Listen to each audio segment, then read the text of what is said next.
Hi friends, ఈరోజు మనం అరిసెలు ఎలా చేయాలో చూద్దాం. ఫస్ట్ ఒక కప్పు అనగా ఒక పావు అంటారు, ఒక పావు రైస్ తీసుకోవాలి. తీసుకున్న తర్వాత అవి అందులో ఏమైనా ఉన్నాయా అన్నట్టు చూసుకొని నీట్గా చెరుగుకొని వాటిని ఎలాంటి రాళ్ళు లాంటివి లేకుండా చెక్ చేసుకోవాలి. అందులో ఉన్న వాటిని అన్నిటిని ఏర్పరచుకొని నీట్గా దాన్ని ఒక బౌల్ తీసుకొని ఆ బౌల్లో వేసుకున్న తర్వాత దానికి సరిపడా నీళ్లు వేసుకొని 1-2 సార్లు బాగా కడిగేసి ఆ వాటర్ మొత్తాన్ని ఇంకొక బౌల్లోకి తీసేసుకోవాలి. అలా తీసేసుకున్న తర్వాత ఆ రైస్ మొత్తాన్ని ఫ్యాన్ కింద కానీ లేదంటే ఒక ఎండలో కానీ ఒక కాటన్ క్లాత్ మీద ఒక 10 నిమిషాలు ఆరబెట్టుకోవాలి. ఆరబెట్టుకున్నాక ఒక మిక్సీ జార్ తీసుకొని ఆ మిక్సీ జార్లో వేసుకొని దాన్ని మెత్తటి పౌడర్ లాగా గ్రైండ్ చేసి పెట్టుకోవాలి. ఆ గ్రైండ్ చేసుకున్న తర్వాత దానికి సరిపడా క్వాంటిటీలో బెల్లం తీసుకోవాలి. ఆ బెల్లాన్ని అలా పౌడర్ లాగా చేసుకొని దాని తర్వాత అరిసెలు చేయడానికి కావాల్సినవి ఏంటివి అనేది ఇప్పుడు మనం చూద్దాం. తయారు చేసుకున్నటువంటి బియ్యపు పిండి, ఆ బియ్యంతో పాటు బెల్లము మరియు కొంచెం ఇలాచీ తీసుకొని దాన్ని పగలగొట్టుకొని తీసి పెట్టుకోవాలి. దానితో పాటు మనకు కావాల్సినవి ఆయిల్ కానీ వాటరు ప్రతి ఒక్కటి ఒక చోట పెట్టుకోవాలి. అలా పెట్టుకున్నాక స్టవ్ ఆన్ చేసుకొని అందులో దానికి సరిపడా వాటర్ తీసుకొని ఆ వాటర్ ఆ బెల్లం మరిగించుకున్న తర్వాత అవి కొంచెం వేడెక్కిన తర్వాత చెక్ చేసుకుంటూ ఉండాలి.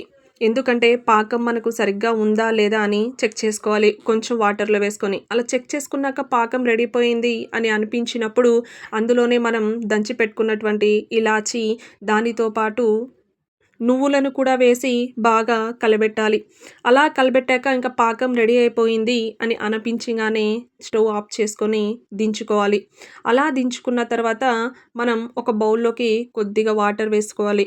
వేసుకున్న తర్వాత ఆ వాటర్లో ఇంకొకసారి మనం డౌట్ ఉన్నప్పుడు చెక్ చేసుకోవచ్చు, పాకం కరెక్ట్గా వచ్చిందా రాలేదా అనేసి.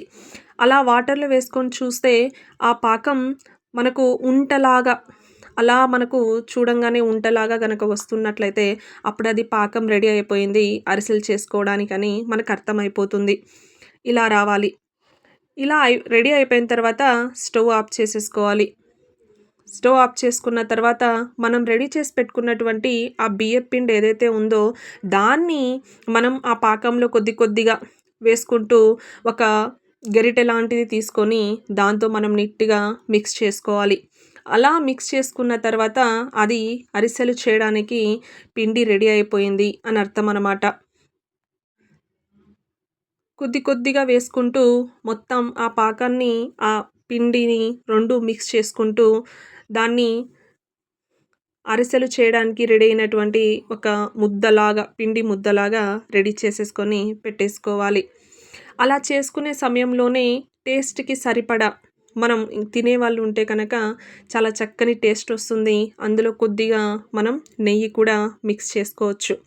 అలా నెయ్యి, బియ్యపు పిండి, నువ్వులు అన్నీ వేసుకున్న దాన్ని మిక్స్ చేసి మినిమమ్ ఒక 5-10 మినిట్స్ మాత్రం అలా చల్లారనిచ్చేస్తే సరిపోతుంది.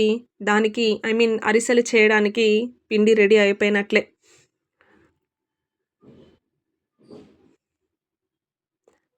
ఇలా నెయ్యి వేసుకొని అలా మిక్స్ చేసేసుకొని అలా కొద్దిసేపు పెట్టేసుకోవాలి. ఒక 5 మినిట్స్ జస్ట్ ఒక 5 మినిట్స్ పెట్టుకున్న తర్వాత మనం స్టవ్ ఆన్ చేసుకొని ఆయిల్ అనేటటువంటిది హీట్ చేసుకోవాలి.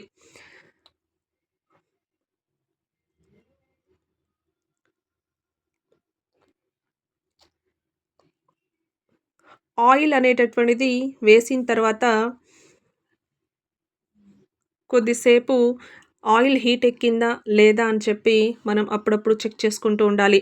అలా చెక్ చేసుకున్న తర్వాత ఆ పిండిని చిన్న ఉంటలుగా తీసుకొని ఒక కవర్లో అలా పెట్టి చేత్తోనే ఒత్తుకొని మనం ఆయిల్ హీట్ ఎక్కింది అని తెలియంగానే ఆయిల్లోకి మెల్లగా ఒత్తినటువంటి ఆ అరిసెల్ని తీసి అందులో వేయాలి.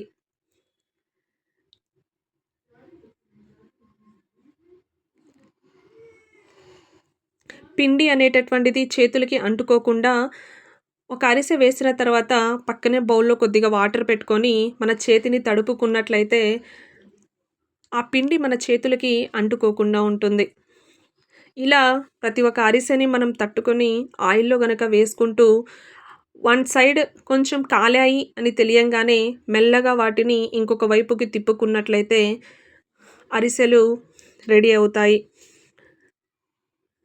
ఇలా మెల్లమెల్లగా వేసిన వెంటనే కాకుండా వన్ సైడ్ మనకు కొంచెం కలర్ చేంజ్ అయింది. గోల్డిష్ కలర్ వచ్చింది అనంగానే మనం వాటిని ఇంకొక వైపుకి టర్న్ చేసుకుంటే ఆటోమేటిక్‌గా కాలిన విషయం మనకు తెలుస్తుంది.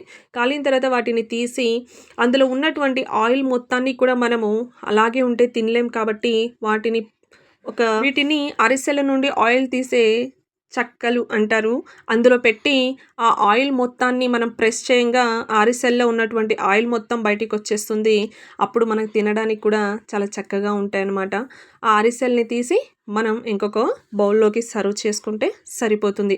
ఇలా మనం తయారు చేసుకున్నటువంటి పిండి మొత్తాన్ని కూడా ఇలా అరిసెల రూపంలో చేసుకోవచ్చు.